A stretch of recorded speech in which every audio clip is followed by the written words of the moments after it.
Naramdaman ni Elara ang lamig ng magaspang na bato sa kanyang mga palad. Ang amoy ng basang lupa at nabubulok na dahon ay pumuno sa hangin. Isang kakaibang halimuyak na hindi niya inaasahan sa kanilang espesyal na anibersaryo. Nasa likod niya si Marcus, ang kanyang asawa, ang lalaking pinangakuan niya ng habambuhay. "Pasensya ka na, Elara." Bulong nito sa kanyang tainga. Ang boses na dati nagpapakilig sa kanya ay ngayon ay walang emosyon, kasing lamig ng hangin sa gubat. Pero hanggang dito na lang. Napalingon si Elara. Ang pagkalito ay malinaw na nakaguhit sa kanyang muka. Anong ibig mong sabihin, mahal?" Ngunit hindi si Marcus ang sumagot. Isang anino ang lumabas mula sa likod ng isang malaking puno. Ang kanyang biyenan, si Victoria. Ang nangiti nito ay kasing talim ng isang kutsilyo. Ang ibig sabihin niya, tapos na ang pagpapanggap. Sabi ni Victoria, ang bawat salita ay may kasamang lason. Isang malaking pagkakamali na ipinasok ka sa pamilyang ito. Bago pa man makapagproseso si Elara sa mga salitang yon, naramdaman niya ang isang malakas na tulak sa kanyang likuran. Hindi, dalawang tulak. Mula sa kanyang asawa at sa ina nito, nawalan siya ng balanse. Ang kanyang sigaw ay naipit sa kanyang lalamunan.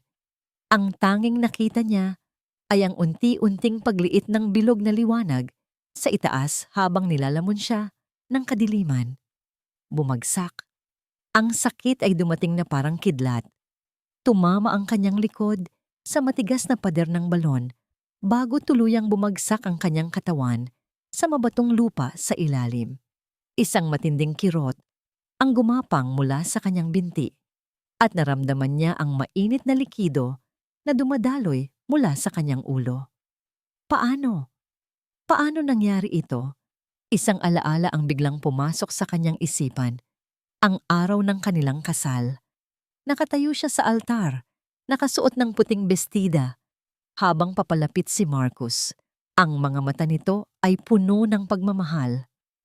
"Ikaw lang, Elara. Ikaw lang habang buhay." Bulong nito nang isuot ang singsing sa kanyang daliri.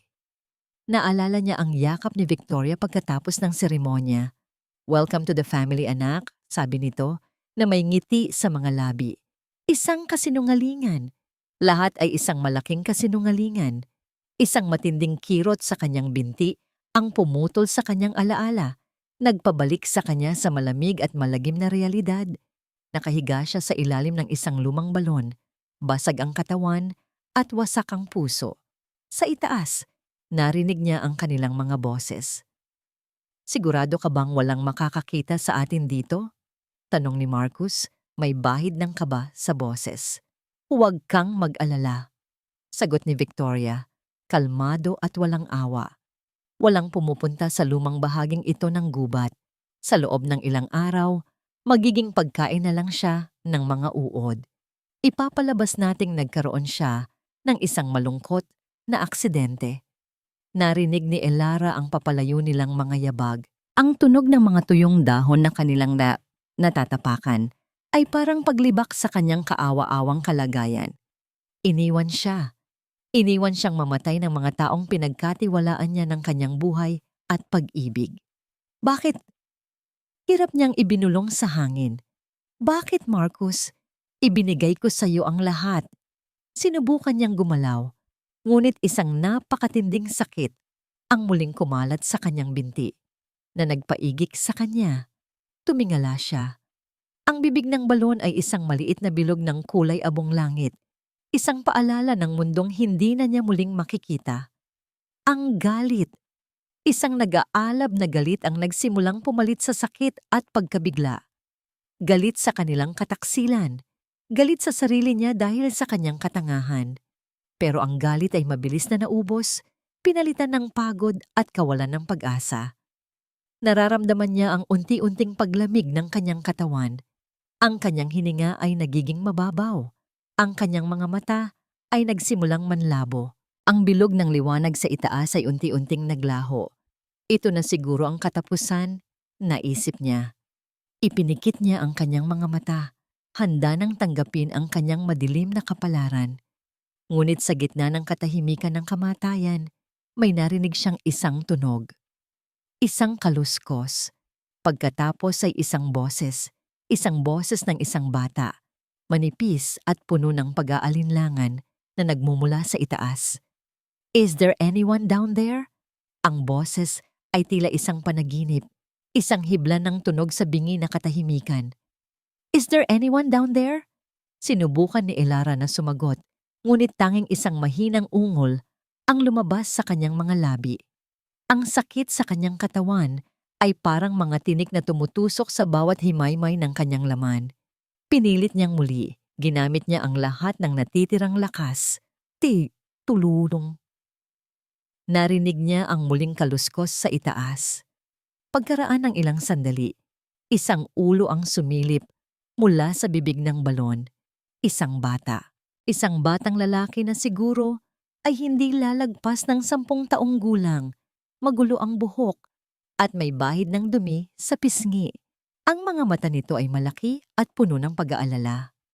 "Ate, okay ka lang?" tanong ng bata. Hindi. Hindi siya okay. Pero ang makita ang isang mukha, ang marinig ang isang boses na hindi nagtataglay ng pagtataksil, ay nagbigay sa kanya ng kakarampot na pag-asa. Umiling siya ng marahan. Hindi. Nawala ang ulo ng bata at napalitan ng takot ang puso ni Elara. Iiwan din ba niya ako? Ngunit pagkaraan ng ilang minuto, bumalik ito. May hawak na itong isang luma at marupok na lubid. "Ate, ihuhulog ko to," sabi ng bata. "Subukan mong itali sa katawan mo." Ang utos ay simple, ngunit para sa kalagayan ni Elara, ito ay parang pag-akyat sa isang bundok. Ang bawat galaw ay impyerno, ngunit ang mga mata ng bata sa itaas, puno ng determinasyon, ay nagbigay sa kanya ng lakas na hindi niya alam na meron pa siya. Hirap niyang itinali ang lubid sa kanyang baywang, nanginginig ang kanyang mga kamay. Bawat hila ng bata mula sa itaas ay nagdudulot ng matinding kirot, lalo na sa kanyang binti na tila bali. Ngunit hindi bumitaw ang bata. Narinig niya ang pag-ungol nito sa hirap, ang pagsisikap nito sa bawat hila. Isang batang payat ay sinusubukang iangat ang isang buong tao mula sa balon ng kamatayan. Nang sa wakas ay marating niya ang ibabaw. Bumagsak siya sa lupa, humihingal at nanginginig. Ang bata ay napaluhod sa tabi niya. Pagod na pagod din. "Salamat," hirap na sabi ni Elara. "Anong pangalan mo?" "Liam po," sagot ng bata.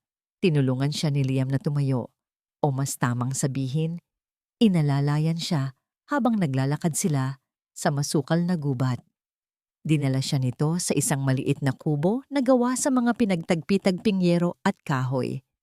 Simple, mahirap, ngunit sa mga sandaling iyon, para kay Elara, ito ang pinakaligtas na lugar sa buong mundo. Doon, sa loob ng sumunod na mga araw, inalagaan siya ni Liam. Pinakain siya nito ng mainit na lugaw na tanging bigas at asin lang ang sahog. Nilinis nito ang kanyang mga sugat gamit ang pinakuluang tubig. Dinikdik nito ang mga dahon ng bayabas at ipinantapal sa kanyang sugat sa ulo. Ang mga kamay nito ay maliliit at magagaspang, ngunit ang pag-aalaga ay puno ng kalinga. Isang gabi, habang sinusubuan siya ni Liam ng lugaw, bigla na lang bumuhos ang mga luha ni Elara. Hindi ito luha ng sakit. Ito ay luha ng pasasalamat, ng kalituhan, at ng matinding pighati. Ang mga taong pinagkatiwalaan niya ng kanyang buong buhay ang nagtapon sa kanya para mamatay. Ngunit isang batang estranghero na walang-wala sa buhay ang siyang sumagip sa kanya. Napahagulgol siya, isang malakas at walang tigil na pag-iyak na naglalaman ng lahat ng sakit at kataksilang kanyang naranasan. Hindi nagsalita si Liam, hinayaan lang siya nitong umiyak at marahan na hinahaplos ang kanyang likod. Sa simpleng kilos na yon, Naramdaman ni Elara na may karamay siya. Sandaling lumipat ang isip ni Liam. Nakatitig siya sa babaeng umiiyak. Naalala niya ang kanyang nanay. Ganito rin ito noon. Laging may sakit, laging mahina. Pinangako niya sa sarili noon na aalagaan niya ito, pero kinuha pa rin ito sa kanya. Ngayon, habang pinagmamasdan niya ang babaeng ito, na tila kinuha mula sa bingit ng kamatayan, isang matinding determinasyon ang bumuhay sa kanyang puso. Hindi ko siya hahayaang mamatay, sabi niya sa sarili. Hindi tulad ni nanay, bumalik ang kamalayan ni Elara sa kasalukuyan. Unti-unti siyang gumaling. Ang kanyang mga sugat ay nagsimulang maghilom. Ang lagnat niya ay nawala. At sa bawat araw na lumilipas, ang kanyang pighati ay dahan-dahang napapalitan ng isang bagong damdamin. Galit. Isang malamig at matigas na galit. Isang umaga, habang naghahanda si Liam ng panggatong para sa kanilang lulutuin, kumuha ito ng isang lumang dyaryo para pansindi. Nahagip ng mga mata ni Elara ang pamilyar na mga mukha sa nabasang papel. Si Marcus at si Victoria. Nakangiti sila sa litrato, magkahawak kamay. Sa ilalim nito ay ang malaking headline, CEO Elara nasuwi sa isang malagim na aksidente. Ang hangin ay tila nawala sa kanyang mga baga. Nabasa niya ang artikulo. Isang kwento ng kasinungalingan, isang aksidente sa hiking, isang mapagmahal na asawa at biyenan na nagluluksa. At ang anunsyo na si Marcus na ang bagong CEO ng kumpanya. Naramdaman niya ang pag-init ng kanyang mga mata, ngunit hindi dahil sa luha. Kinuyom niya ang kanyang mga palad. Ang mga kuko niya ay bumaon sa kanyang balat. Ang apoy na sinisindihan ni Liam sa labas ay tila lumipat sa loob ng kanyang puso. Hindi ito apoy ng pagluluto. Ito ay apoy ng paghihiganti. Ang dyaryo ay naging abo. Pinanood ni Elara ang paglamon ng apoy sa mga ngiti ni Marcus at Victoria hanggang sa maging itim na piraso na lang ito na tinangay ng hangin. Sa paglaho ng kanilang mga mukha, isang desisyon ang nabuo sa kanyang isipan, matigas at hindi na mababali. Patay na si Elara. Ang babaeng mahina at nagtitiwala nang lubos ay namatay sa ilalim ng balong iyon. Ang nabuhay ay iba na. Kinabukasan, humiram siya ng isang luma at kinakalawang nagunting kay Liam. Walang salamin sa kubo, kaya't ginamit niya ang sariling refleksyon sa isang palangganang puno ng tubig. Lagutok. Ang unang hibla ng kanyang mahabang buhok ay nahulog sa lupa. Ang buhok na laging hinahaplos ni Marcus na sinasabi nitong parang sutla. Lagutok. Lagutok. Sunod-sunod. Walang pag-aalinlangan. Bawat gupit ay isang pagputol sa nakaraan. Bawat hiblang nahuhulog ay isang kasinungalingang kanyang tinatalikuran. Nang matapos siya, ang kanyang buhok ay maikli na, halos parang sa isang lalaki. Ibang-iba. Tinitigan niya ang kanyang refleksyon. Ito ang unang hakbang. Jade! Bulong niya sa hangin. Ito ang pangalang pipiliin niya. Ang Jade ay isang batong matigas, maganda, at nabubuo sa ilalim ng matinding pressure. Katulad niya, patay na si Elara. Siya ang pumatay dito. Ang sumunod na hakbang ay mas mahirap. Kailangan niya ng tulong. May isang tao lang siyang naiisip na mapagkakatiwalaan pa. Si Attorney David, ang matalik na kaibigan ng kanyang yumaong ama. Lihim siyang naglakbay papunta sa isang maliit na bayan. Iniwan si Liam na may sapat na pagkain at pera. Nagkita sila ni David sa isang maliit at hindi kilalang coffee shop. Nang makita siya ng matandang abogado, halos mabitawan nito ang hawak na tasag. Elara. Diyos ko, akala namin wala ka na.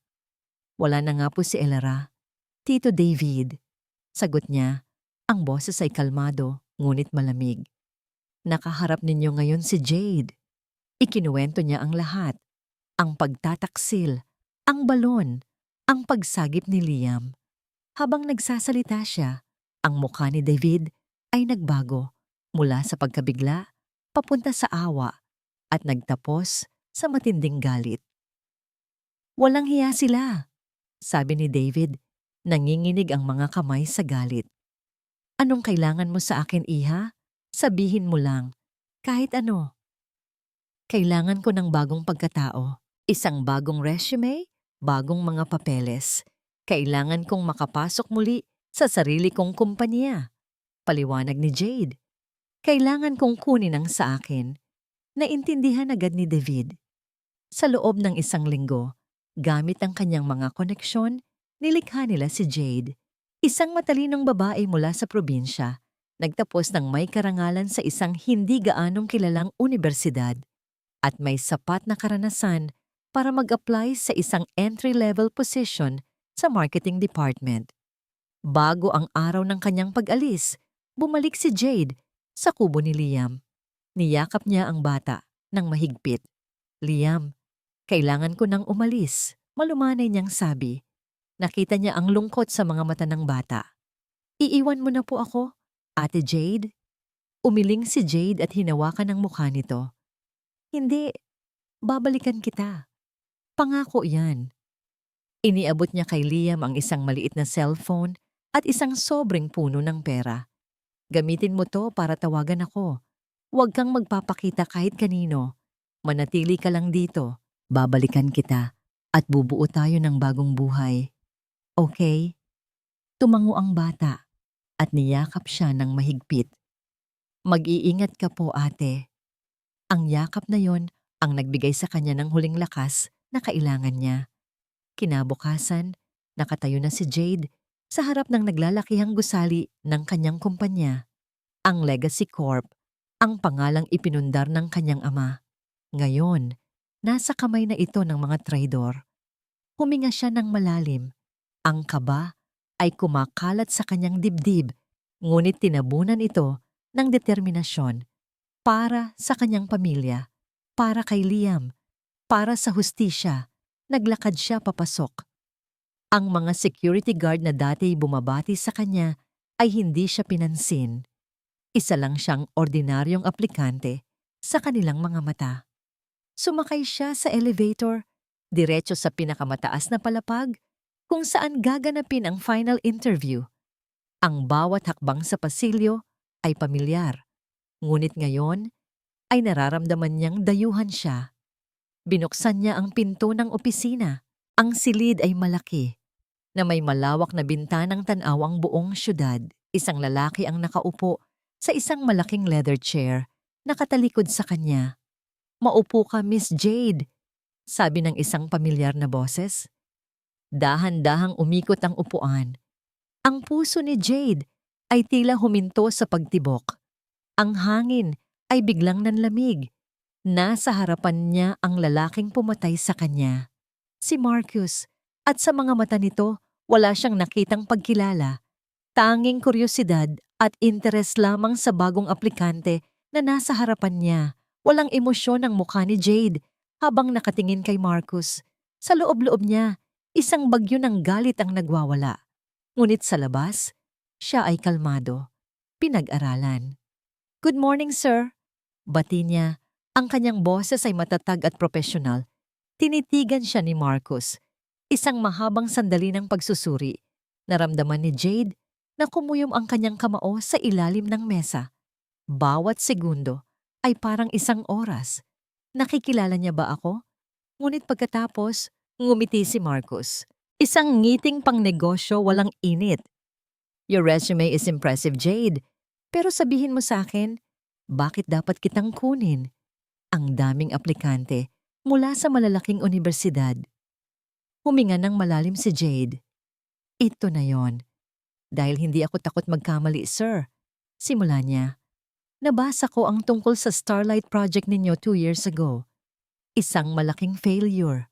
Karamihan ay sinisisi ang mahinang marketing strategy. Pero sa tingin ko, ang problema ay nasa produkto mismo. Masyadong inasahan ang pangalan ng kumpanya at hindi pinakinggan ang tunay na gusto ng merkado. Nakita niyang bahagyang nanigas si Marcus. Siya ang namuno sa proyektong yon. Nagpatuloy si Jade. Hindi ako mag-aalok ng mga magagarang ideya na nakita ko lang sa libro. Mag-aalok ako ng katotohanan. kahit na masakit pakinggan, dahil doon lang tayo matututo at doon lang lalago ang kumpanya. Isang matagal na katahimikan ang namayani. Pinag-aralan ni Marcus ang bawat sulok ng kanyang mukha. May isang kisap-matang pagkunot ng kanyang noo na para bang may isang pamilyar na bagay siyang nakita, ngunit mabilis din itong nawala. "You're hired," biglang sabi ni Marcus.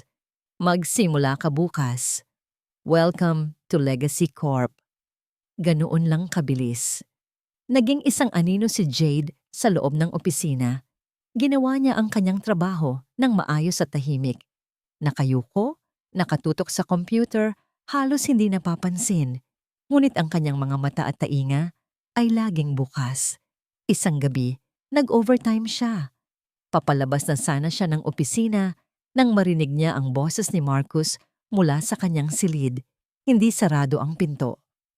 "Ilang beses ko bang sasabihin sa'yo na kailangan ko pa ng oras?" Sigaw ni Marcus sa kausap sa cellphone. "Malaki ang utang ko, oo.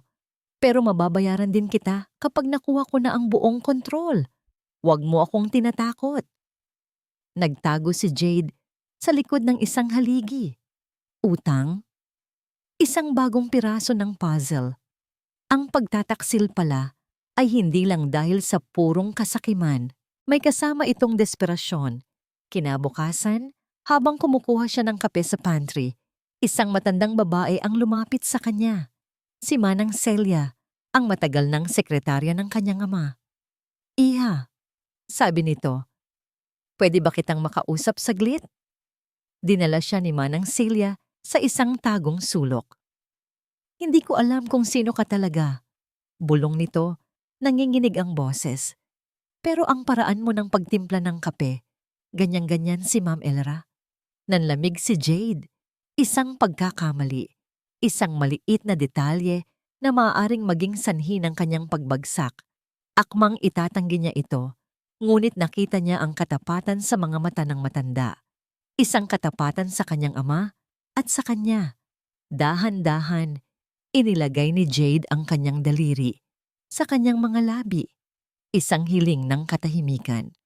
Tumulo ang luha sa mata ni Manang Celia at marahan itong tumango. May kakampi na siya, ngunit ang panandaliang kapanatagan ay agad na nawala. Isang hapon, ang buong opisina ay biglang nanahimik. Pumasok si Victoria. Ang presensya nito ay parang isang malamig na hangin. Nakasuot ito ng mamahaling damit. Ang bawat hakbang ay puno ng awtoridad. Naglakad ito sa gitna ng opisina at ang mga mata nito ay parang agila. Sinusuri ang lahat at huminto ang mga mata nito sa kanya. Lumapit si Victoria sa kanyang mesa. Ang pabango nito ay nakakasulasok, ang parehong amoy na naamoy ni Jade sa gubat. "Ikaw ang bago?" tanong ni Victoria. Ang boses ay matamis, ngunit ang mga mata ay nanlilisik. "Opo, ma'am. Ako po si Jade." Sagot niya, pinipilit na huwag manginig. Jade." Inulit ni Victoria ang pangalan, na para bang nilalasahan ito. "May kakaiba sa'yo. Para kitang nakita na dati." Ang puso ni Jade ay kumabog ng napakabilis. "Siguro po nagkamali lang kayo, ma'am. Galing po ako sa probinsya." Isang matagal na titig. Isang titig na tila tumatagos sa kanyang kaluluwa. Hinahanap ang katotohanan ng kanyang itinatago. Sa wakas, ngumiti si Victoria. Isang nangiting hindi umabot sa mga mata. "Siguro nga," sabi nito bago tumalikod at naglakad papunta sa opisina ni Marcus. Nakahinga ng maluwag si Jade, ngunit alam niyang nasa radar na siya ng demonyita. Pag-uwi niya sa kanyang maliit na apartment, nanginginig pa rin siya. Ang araw na yon ay isang emosyonal na giyera. Ang tagumpay sa interview, ang panganib kay Manang Celia, at ang nakakakilabot na pagharap kay Victoria. Napaupo siya sa dilim, pagod na pagod. Ang daan patungo sa hustisya ay mas mahirap pa kaysa sa kanyang inaakala. Biglang tumunog ang kanyang laptop, isang notifikasyon ng bagong email. Binuksan niya ito. Galing sa isang hindi kilalang sender, no1@anonymous.net. Ang subject, ay iilan lang na salita, ngunit sapat na yon para muling mag-alab ang apoy sa kanyang puso. The truth about Project Apex. At sa loob ng email, may isang file, naka-encrypt. Ang apartment ni Jade ay ang kanyang lungga at war room. Walang palamuti. Tanging isang mesa, isang laptop at mga pader na puno ng mga post-it notes na naglalaman ng mga koneksyon at teorya. Magdamag siyang nakatutok sa screen, ang tanging liwanag sa madilim na silid. Ang encrypted file ay parang isang bakal na pinto na walang susi. Sinubukan niya ang lahat ng klase ng password, mga petsa, mga pangalan, mga posibleng code. Wala. Habang papalapit ang umaga, halos sumuko na siya. Napapikit siya sa pagod. Ano ang isang bagay na pareho naming alam ni Marcus? Isang sikreto. Bigla, isang alaala. Isang gabing umuulan noong unang taon ng kanilang pagsasama. Inamin sa kanya ni Marcus ang kanyang pinakamalaking takot, ang maging katulad ng kanyang ama na nalugi sa negosyo.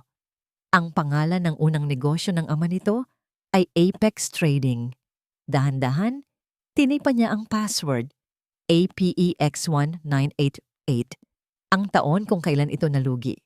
Click! Ang file ay bumukas. Ang laman nito ay hindi lang mga numero, ito ay isang detalyadong talaan ng kasinungalingan. Mga pekeng feasibility studies para sa Project Apex, mga invoice mula sa mga ghost supplier, at isang ledger na nagpapakita ng malaking kickback na direktang napupunta sa isang offshore account. Ang account ay hindi nakapangalan kay Marcus, ngunit sapat na ang mga ebidensyang ito para magsimula ng isang investigasyon. May ginto na siya sa kanyang mga kamay. Ngayon, kailangan niya itong gamitin ng matalino. Kinabukasan sa opisina, ang tensyon ay mas matindi. Naramdaman ni Jade ang mga mata ni Victoria na nakatutok sa kanya mula sa kabilang dulo ng sahig.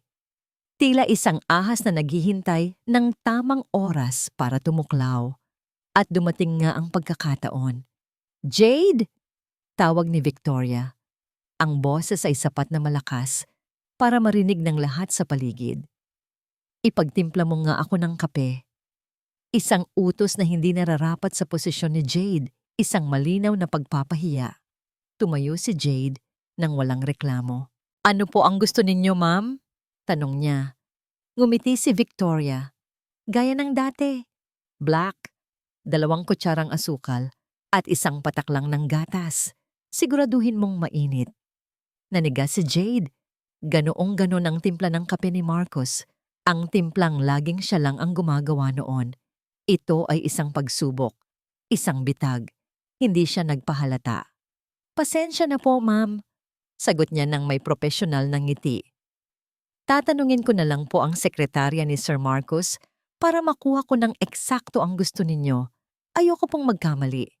Nakita niya ang bahagyang pagkadismaya sa mukha ni Victoria.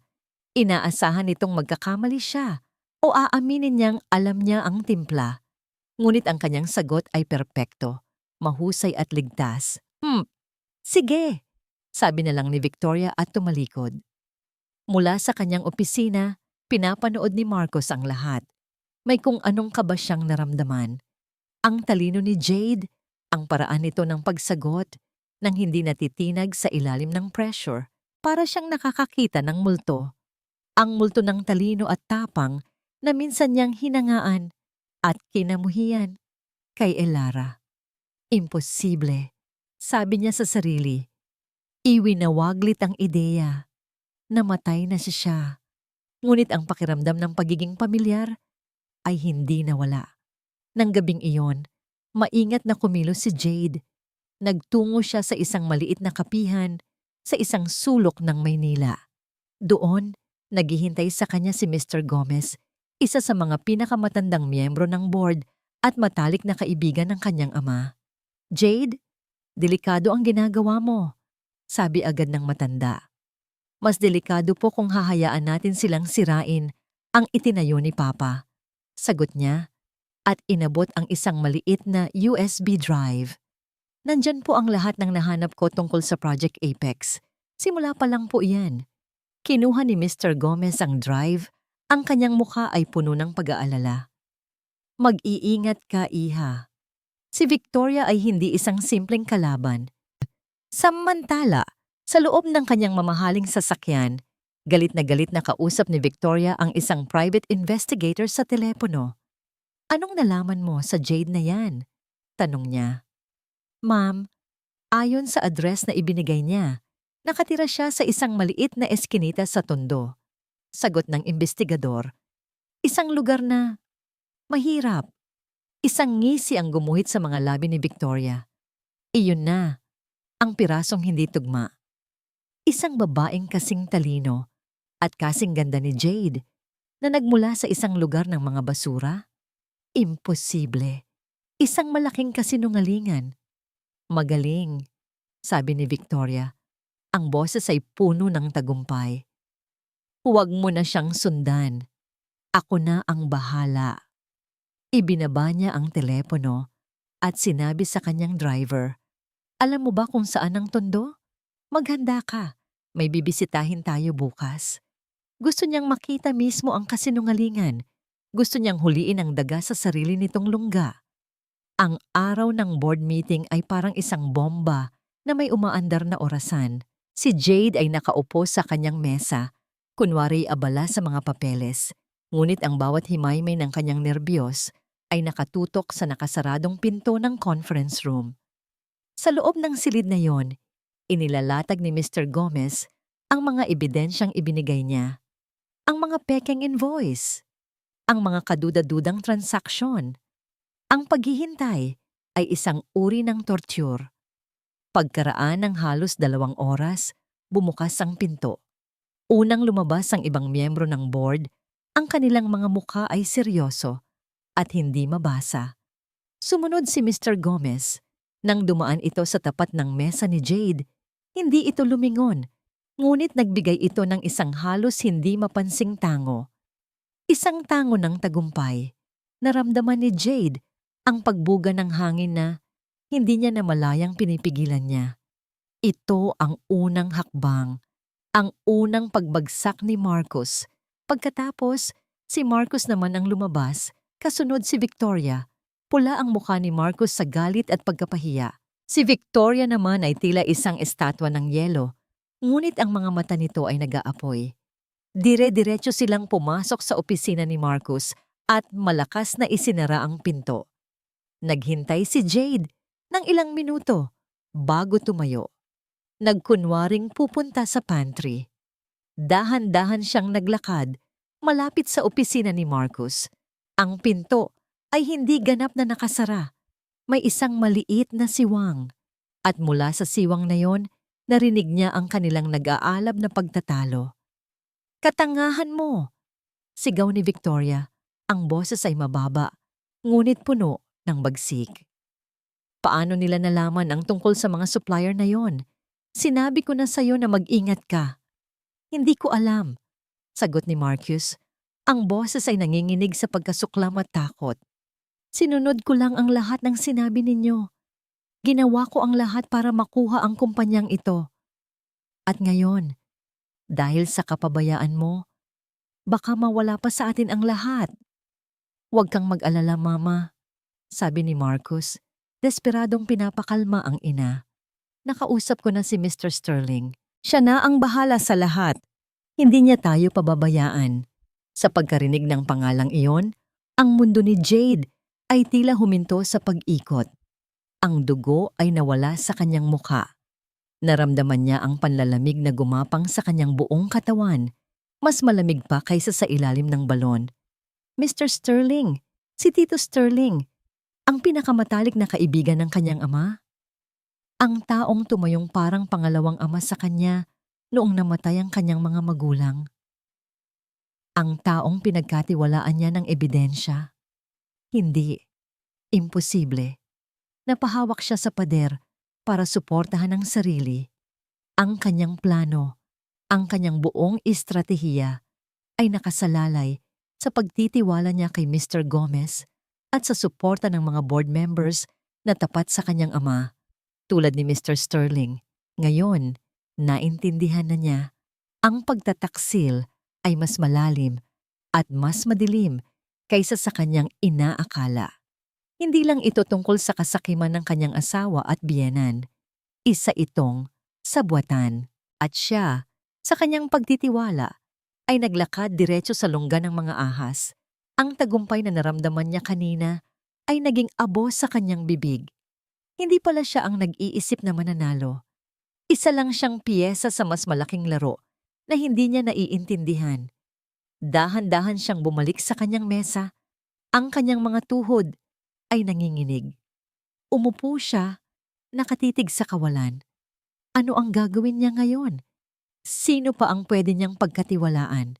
Biglang nag-vibrate ang kanyang personal na cellphone sa loob ng kanyang bag.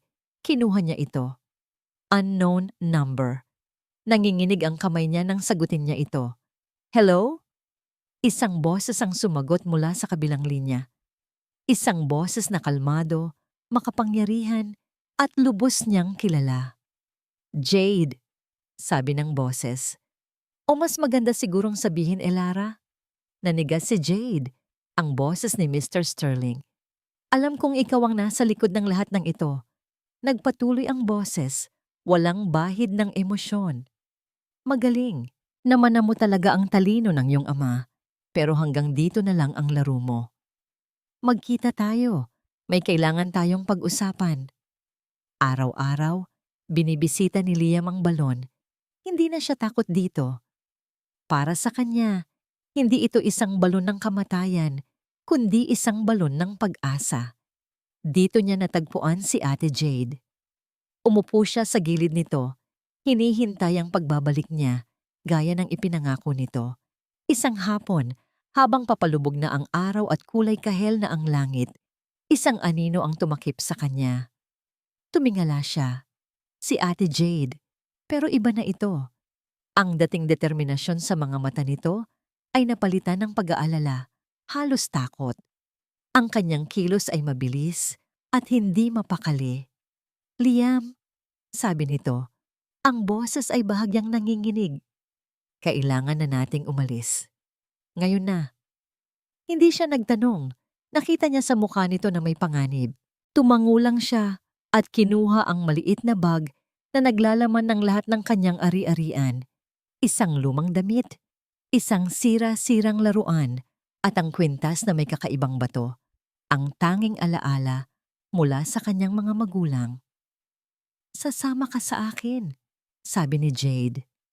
Hindi iyon isang tanong, iyon ay isang pangako. Ang biyahe papuntang syudad ay parang isang panaginip para kay Liam. Ang mga ilaw, ang mga sasakyan, ang dami ng tao. Ang lahat ay bago at nakakalula. Ngunit sa gitna ng lahat ng ingay at gulo, isa lang ang kanyang pinanghahawakan, ang kamay ni Ate Jade. Mahigpit ang hawak niya dito na para bang ito ang tanging bagay na totoo sa mundong iyon. Siya ang kanlungan nito at ito ang kanlungan niya. Dinala siya ni Jade sa isang maliit na apartment. Para kay Liam, isa itong palasyo.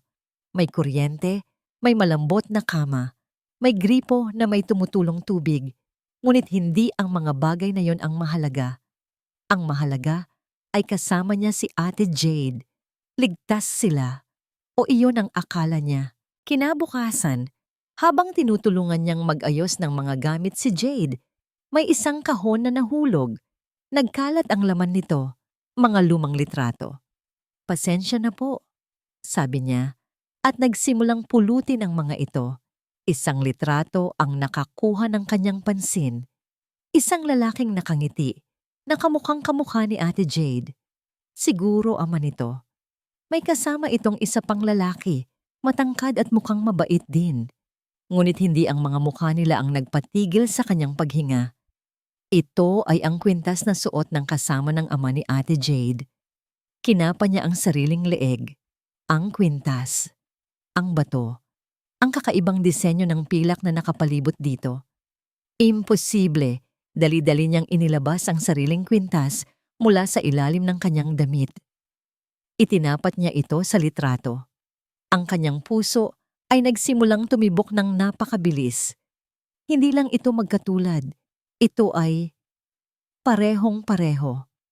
Ang bawat ukit, ang kulay ng bato sa ilalim ng ilaw, ang maliit na gasgas sa isang gilid. Paano nangyari ito?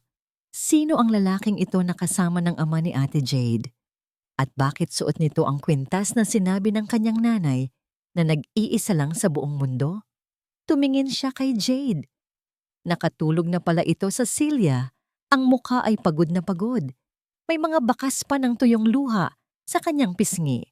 Ang babaeng ito, na tila kayang harapin ang lahat, ay mayroon ding mga sandali ng kahinaan.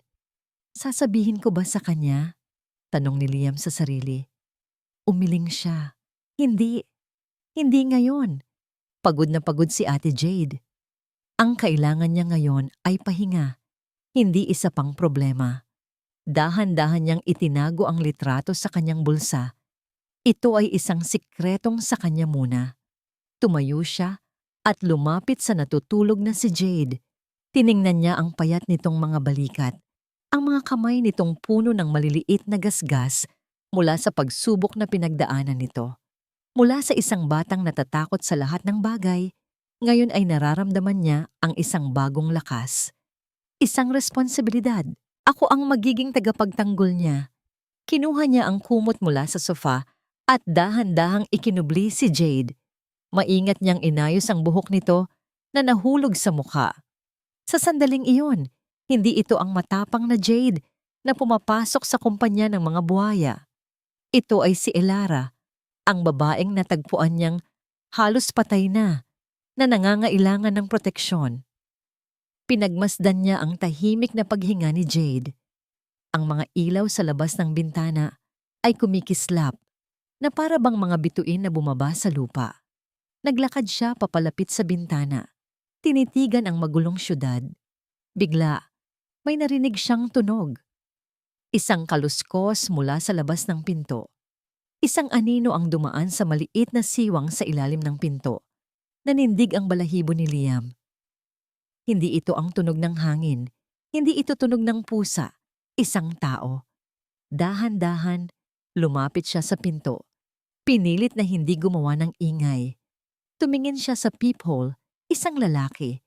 Nakasuot ng itim na hoodie, ang kanyang muka ay halos hindi makita. Ngunit sa kamay nito, nakita ni Liam ang isang tool, isang lockpick. Sinusubukan nitong buksan ng pinto. Ang puso ni Liam ay tumibok ng napakabilis. Ang panganib na sinasabi ni Ate Jade ay hindi pa pala tapos. Nahanap sila. Nagmadali siyang bumalik sa tabi ni Jade. Pinilit itong gisingin. Ate Jade! Ate Jade! Gisising! Bulong niya. Nanginginig ang boses. Ngunit bago pa man magmulat ang mga mata ni Jade, isang malakas na tunog ang umalingaw-ngaw sa apartment. Crack! Ang pinto ay nabuksan ng malakas at isang lalaking nakasuot ng itim ang pumasok. Ang malakas na tunog ng pagbukas ng pinto ay nagpatindig sa balahibo ni Liam. Isang lalaking nakaitim ang tumayo sa siwang. Ang silweta nito ay banta sa dilim. Napayakap siya ng mahigpit kay Jade na ngayon ay nagmulat na ang mga mata. Gulat na gulat. Tumakbo ka, Liam! Bulong ni Jade. Itinulak siya palayo. Hanapin mo si Manang Celia. Dali! Ngunit huli na ang lahat. Isa pang lalaki ang pumasok.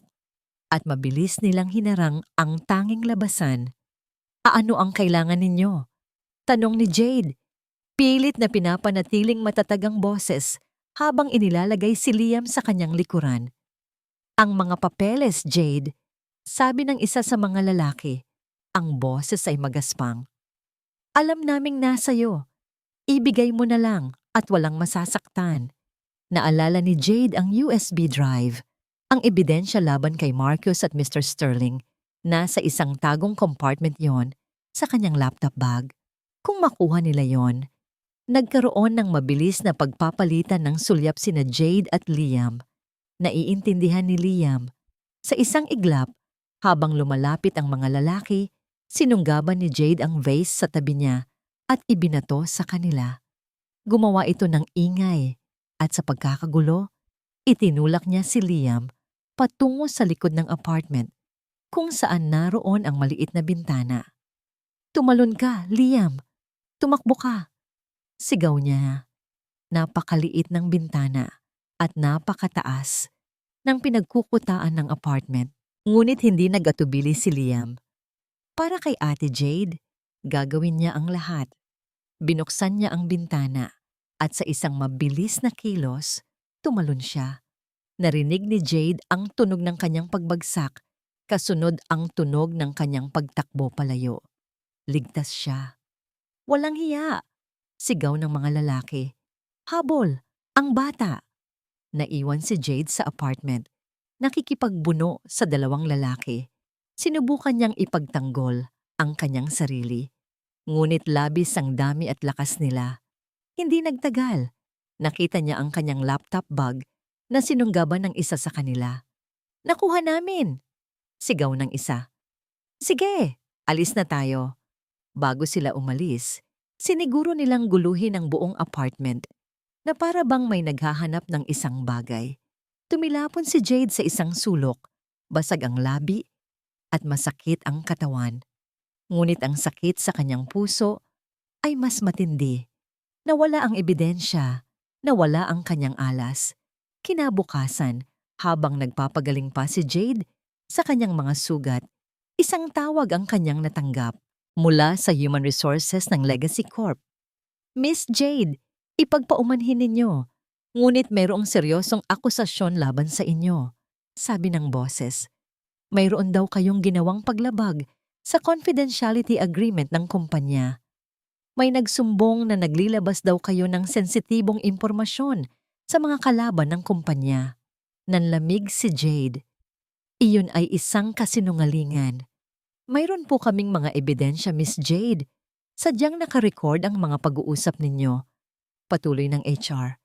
"Dahil dito, kailangan ka naming tanggalin sa trabaho at maaari kang makasuhan." Nakasuhan. Pinutol ang koneksyon. Bumagsak ang cellphone sa kanyang kamay. Hindi lang nawala ang mga ebidensya niya. Siya pa ngayon ang magiging kriminal. Isang planong perpektong binalangkas. Ilang oras pa, isang katok ang narinig niya sa pinto. Binuksan niya ito. Isang pulis. "Miss Jade, kailangan ka naming imbitahan sa istasyon," sabi ng pulis. "Mayroon kaming complaint laban sa'yo para sa corporate espionage." Doon, sa loob ng nakakulong na espasyo sa istasyon ng pulisya, naramdaman ni Jade ang tunay na kalungkutan. Nawala na ang lahat.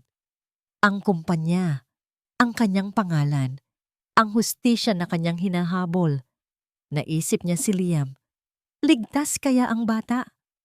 Sa kanyang selda, walang liwanag, walang pag-asa.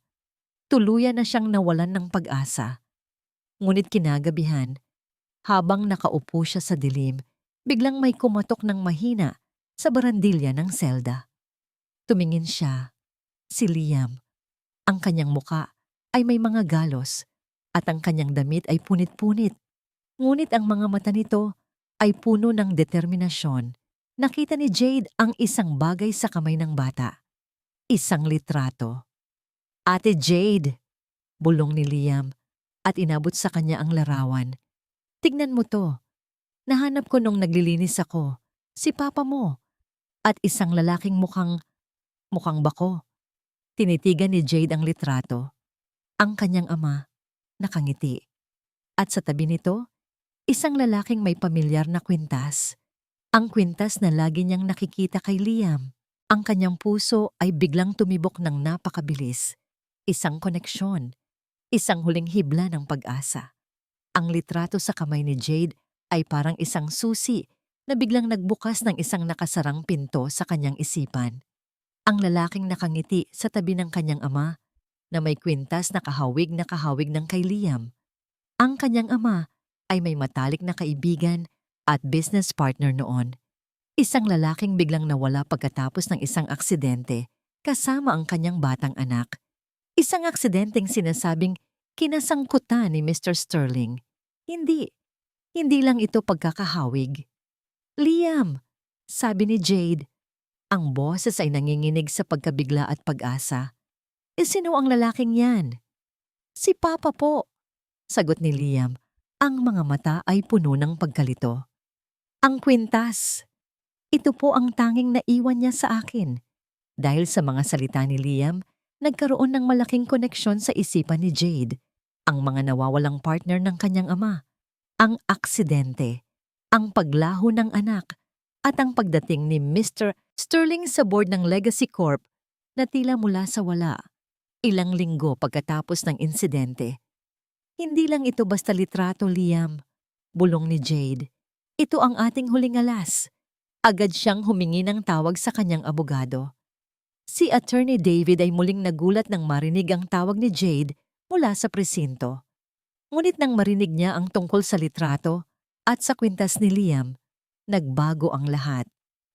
Dalhin mo sa akin ang batang yan, Jade, sabi ni Attorney David. Ang boses ay seryoso. Kailangan kong makita ang kwintas at kailangan nating hanapin ang lumang papeles ng kumpanya ng ama mo. Sa tulong ni Attorney David, nakalabas si Jade mula sa selda. Ang kaso laban sa kanya ay tinawag na walang batayan pansamantala. Salamat sa mabilis na paghahanap ng abogado ng mga butas sa ebidensya. Ngunit alam ni Jade na hindi ito ang katapusan. Ito ay isang panandaliang paghinto. Nag-umpisa ang isang lahi laban sa oras. Si Attorney David, kasama ang ilang matatandang koneksyon ng kanyang ama, ay naghalughog sa mga lumang archive at papeles. Si Jade naman, kasama si Liam, ay nagpunta sa lumang warehouse ng Legacy Corp, ang lugar kung saan nakatago ang lahat ng lumang dokumento ng kumpanya.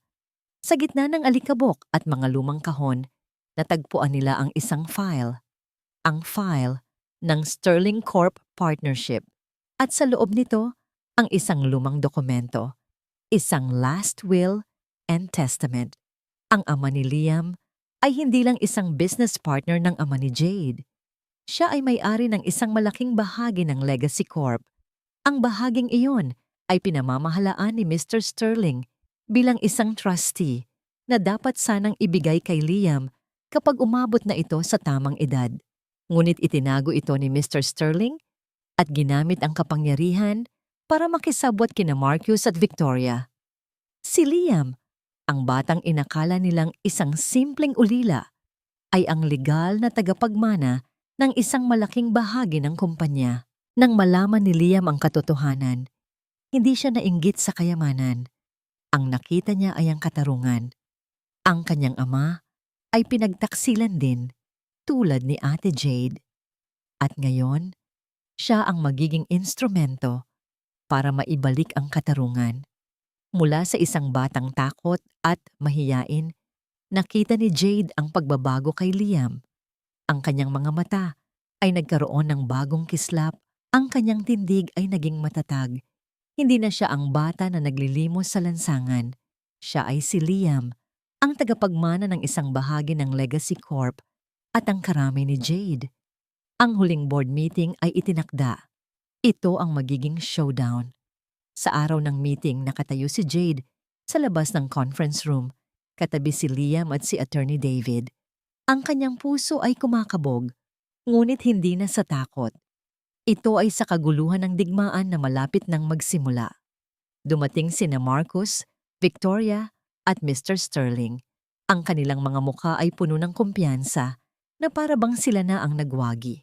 Ngunit nang makita nila si Jade, nabuhay at kasama si Liam, ang kanilang mga ngiti ay unti-unting nawala. Elara? Bulong ni Marcus na mutla.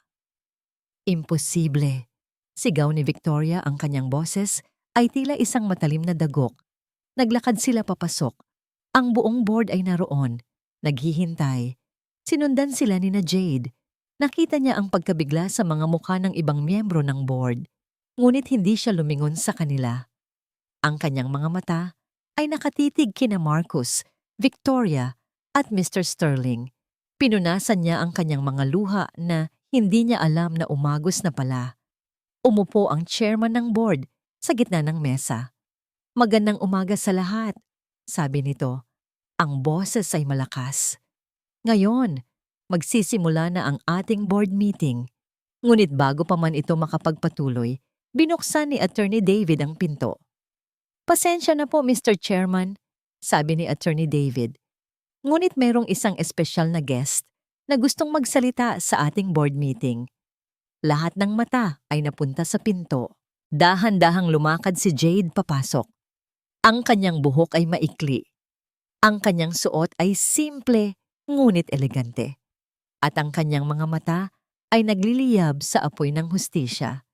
Kinuha niya ang mikropono at sa buong lakas ng kanyang tinig, isang tinig na matagal nang pinatahimik, sinabi niya ang mga salitang matagal na niyang pinangarap sabihin. "My name is Elra, and I'm bi." Isang nakakabinging katahimikan ang bumalot sa conference room matapos ang mga salita ni Elara. Ang lahat ng mata ay nakatutok sa kanya, halo-halong gulat, takot, at pagkabigla. Sina Marcus, Victoria, at Mr. Sterling ay nakatulala, tila nakakita ng multo. "Elara?" Bulong ni Marcus, ang kanyang mukha ay namutla. Paano? Paano ako nabuhay, Marcus?" Putol ni Elara, ang kanyang boses ay malinaw at matatag. "Salamat sa isang anghel na mas busilak pa ang puso kaysa sa lahat ng kayamanan ninyo." Ikinaway niya ang kanyang kamay at dahan-dahang lumabas mula sa likod ng pintuan si Liam, kasama si Attorney David. Ang lahat ay lalong nagulat. "Mr. Chairman, mga miyembro ng board," simula ni Attorney David, "hayaan ninyong ipakilala ko sa inyo si Liam, ang legal na tagapagmana ng 25% ng Legacy Corp na matagal nang pinangangasiwaan ni Mr. Sterling." Nagulantang ang buong silid. Nagsimula ng magbulungan ang mga tao. Si Mr. Sterling ay nagulantang. Ang kanyang mga mata ay nanlilisik sa galit. "Kasinungalingan yan!" sigaw ni Mr. Sterling. "Ang batang yan ay walang kinalaman sa kumpanya." "May kinalaman po siya, Mr. Sterling," sabi ni Elara, at inilabas ang litrato at ang kwintas. "Kilala mo pa ba ang tatay niya, Mr. Sterling? Ang kaibigan at partner ng aking ama na bigla na lang nawala, kasama ang kanyang anak ilang taon na ang nakakaraan? At ngayon, mayroon kaming ebidensya," sabi ni Attorney David at isinalang ang isang audio recording. Isang recording ng pag-uusap ni Mr. Sterling at Marcus, kung saan inamin nila ang kanilang plano na itago ang pagkatao ni Liam at ang pag-agaw sa kanyang mana. Ang recording ay umalingaw-ngaw sa silid. Ang bawat salita ay parang isang martilyo na tumatama sa mukha ni na Marcus, Victoria at Mr. Sterling, ang kanilang mga plano, ang kanilang kasakiman, ang kanilang pagtataksil. Lahat ay narinig. Bukod pa riyan, meron din kaming ebidensya ng malawakang pandaraya sa Project Apex, dagdag ni Elara, at ipinakita ang mga dokumentong nakuha niya noon. Mga peking supplier, mga kickback, at ang paggamit ng pondo ng kumpanya para bayaran ang personal na utang ni Marcus. Hindi na makapagtanong si Marcus, hindi na makapag-react si Victoria. Ang kanilang mga mukha ay puno ng pagkatalo. At para sa huling ebidensya, patuloy ni Elara at tumingin ng diretso kina Marcus at Victoria, "Ang pagtatangkang pagpatay sa akin, ang pagtulak sa akin sa isang balon. May saksi ako." Isang tawag ang ginawa ni Attorney David at pumasok si Manang Celia, ang matapat na sekretarya, kasama ang isang batang lalaki na nakaitim na hoodie na may piring sa mata. Ang batang lalaki ay ang isa sa mga goons na nagtangkang saktan si Elara at Liam, na ngayon ay nagpasya ng maging saksi laban kina Marcus, Victoria at Mr. Sterling. Sa ilalim ng matinding pressure at sa harap ng lahat ng ebidensya, nagsimulang umamin ang mga goons. Inilantad nila ang lahat ng utos na galing kina Marcus at Mr. Sterling. Isang bangungot ang naganap sa loob ng board meeting. Ang galit ng mga board members, ang matinding pagkadismaya ng mga investor. Si Victoria, na hanggang sa huli ay pilit na nanindigan, ay unti-unting nanghina. Ang kanyang pagmamataas ay nabasag. Ang kanyang kaharian ay gumuho. Si Marcus naman ay nagwala. Sinisigaw na inosente siya Ngunit walang naniniwala. Si Mr. Sterling, na nagpanggap na matino, ay nanginginig sa takot. Alam niyang tapos na ang lahat. Kinabukasan, ang balita ay nasa lahat ng dako. Ang Legacy Corp ay nagkaroon ng malaking iskandalo. Sina Marcos, Victoria at Mr. Sterling ay inaresto at nahaharap sa napakaraming kaso ng pandaraya, pagtataksil at pagtatangkang pagpatay. Ang kumpanya ay nasa kaguluhan, ngunit si Elara ay naroon upang iligtas ito. Sa loob ng sumunod na mga buwan, si Elara ay muling naupo bilang CEO. Sa tulong ni Attorney David at ni Liam, na ngayon ay kinilala na bilang isa sa mga pangunahing shareholders, dahan-dahan nilang itinayo muli ang Legacy Corp. Pinatalsik niya ang lahat ng tiwali at inilagay ang mga taong tapat at may integridad. Ngunit ang pinakamahalaga para kay Elara ay hindi ang kumpanya. Isang araw, bumalik siya sa lumang balon sa gubat. Kasama niya si Liam. Nakaupo sila sa gilid nito, tahimik na pinagmamasdan ng liwanag na tumatagos sa ilalim. "Salamat, Liam," sabi ni Elara. Hinawakan ang kamay ng binata na ngayon ay halos kasing laki na ng sa kanya. "Salamat din po, Ate Jade," sagot ni Liam. Ang kanyang boses ay malalim na ngayon, hindi na ang boses ng isang batang takot. "Kayo po ang nagbigay sa akin ng pamilya." Tumingin si Elara kay Liam. Ang sakit ng nakaraan ay naroon pa rin, ngunit hindi na ito nangingibabaw. Pinalitan ito ng kapayapaan, ng pagmamahal. Natagpuan niya ang hustisya, at kasama ng hustisya, natagpuan niya ang isang pamilya na hindi niya inaasahan. Ang kanyang mata ay napako sa kwintas ni Liam. Ang parehong kwintas na nag-ugnay sa kanila. Ang parehong kwintas na nagdala sa kanya sa katotohanan at sa isang bagong simula. Bumalik sila sa syudad. Puno na ng sigla ang Legacy Corp, mas malakas at mas tapat kaysa dati. Si Elara ay isang pinuno na pinagkakatiwalaan at iginagalang. At si Liam, bilang isang batang shareholder, ay unti-unting natututo sa negosyo, handang maging kasama ni Elara sa pagpapatakbo ng kumpanya. Isang gabi, nakatayo sila sa balkonahe ng opisina ni Elara, nakatingin sa kumikinang na mga ilaw ng syudad. Hinawakan ni Liam ang kanyang kamay. "Ate Jade," sabi niya, ang kanyang tinig ay puno ng pagmamahal. "Ang ating paglalakbay ay nagsisimula pa lang." Ngumiti si Elara. Sa kanyang mga mata, wala ng galit. Tanging kapayapaan, pag-asa, at ang pangako ng isang kinabukasan na binuo hindi sa kasakiman, kundi sa pag-ibig, tiwala at hustisya.